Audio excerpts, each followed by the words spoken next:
नमस्कार दोस्तों, मेरा नाम है शुभम राज।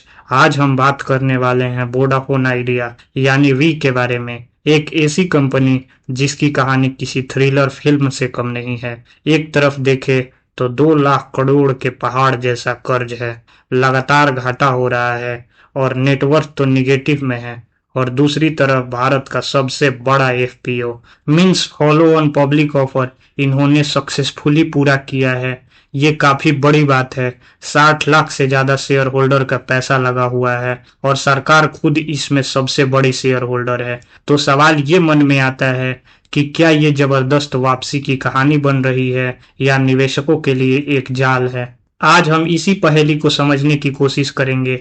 आज हम देखेंगे कि ये कर्ज का जाल कितना गहरा है, इसको कौन सी लाइफ लाइन मिली है और मार्केट में टिके रहने के लिए इनका स्ट्रगल कितना रियल है। सबसे पहले बात करने वाले हैं संकट के बारे में। वो है कर्ज, लगभग 2.3 लाख करोड़ का। ये बहुत ज्यादा पैसा है और इसमें भी दो तरह की चुनौतियां हैं। एक तो बैंकों का कर्ज है, वो करीब 23.5 बिलियन था जो मार्च 2025 तक देना था। लेकिन असली जो सिर दर्द है वो है सरकार का बकाया। वो लगभग 2 लाख करोड़ से ज्यादा का है।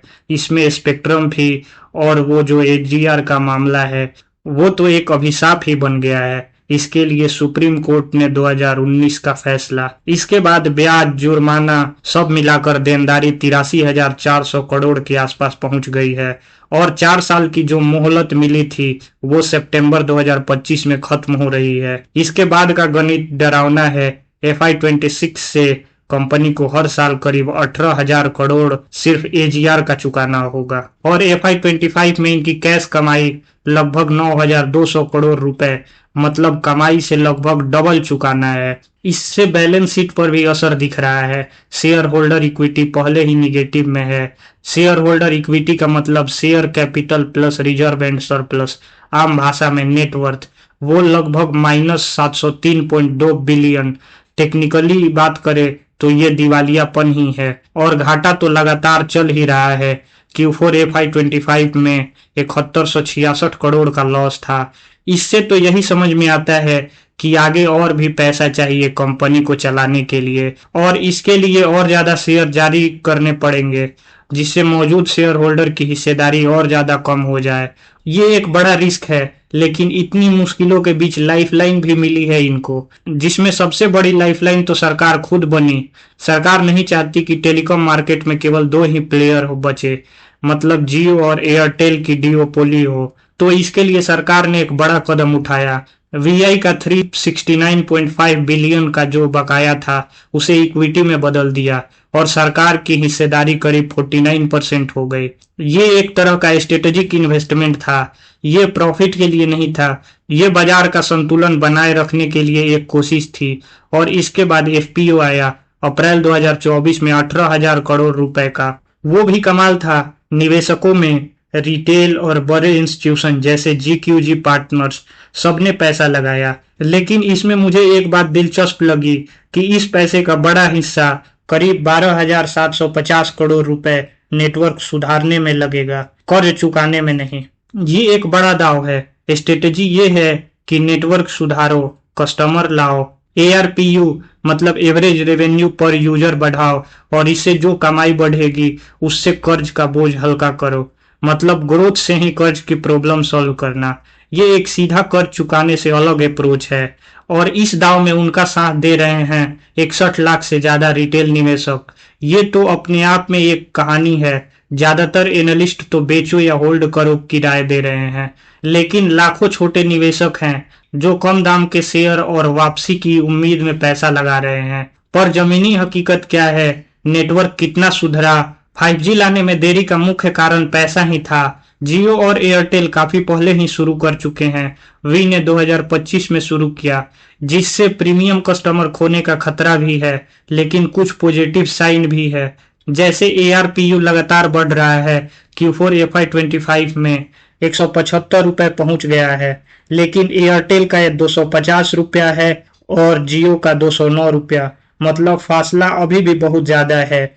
लेकिन एक अच्छी बात ये हुई कि ये जो ग्राहक कंपनी छोड़ के जा रहे थे उनकी रफ्तार थोड़ी धीमी हुई है। FY25 में सिर्फ 1.6 मिलियन ग्राहक कब हुए हैं। पहले ये नंबर काफी ज्यादा था, तो शायद नेटवर्क सुधार का असर तो थोड़ा दिखाई दे रहा है, लेकिन दूसरी तरफ महंगे पोस्ट पेड प्लान भी हैं। मतलब एक मुश्किल बैलेंस बनाने की कोशिश कर रहे हैं। सब कुछ मिला के देखे तो मोटे तौर पर 3 रास्ते दिखाई दे रहे हैं। पहला, जिससे हम बुल केस कह सकते हैं, यानी वापसी का रास्ता।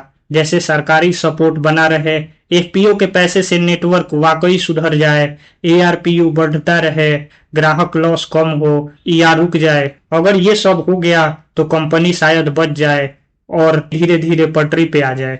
दूसरा रास्ता है बेयर केस, यानी पतन का। कर्ज का बोझ इतना ज्यादा है कि सरकार वो एआरपीयू का पेमेंट जो FY26 में शुरू होगा वो भारी पड़ सकता है। बैलेंस शीट पहले ही कमजोर है, कंपटीशन बहुत तगड़ा है, और अगर भविष्य में और ज्यादा पैसे नहीं जुटा पाए तो कंपनी डूब भी सकती है। और तीसरा रास्ता, जिसे शायद हम ज़ोंबी स्थिति कह सकते हैं, मतलब सरकार शायद इसे पूरी तरह गिरने न दे, क्योंकि वो मार्केट में तीसरा प्लेयर रखना चाहेगी, लेकिन कंपनी इतनी भी मजबूत न हो पाए कि वो अपने दम पर खड़ी हो सके। बस किसी तरह चलती रहे, न डूबे न ठीक से उभरे। वो निवेशक के लिए सबसे फ्रस्ट्रेटिंग स्थिति होगी।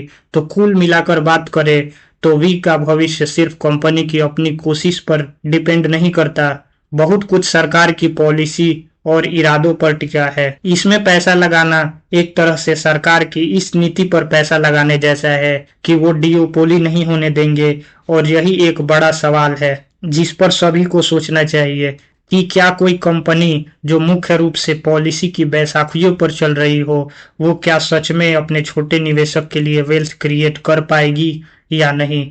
ये सोचने वाली बात है। इसी के साथ मुझे दीजिए इजाजत। नमस्कार।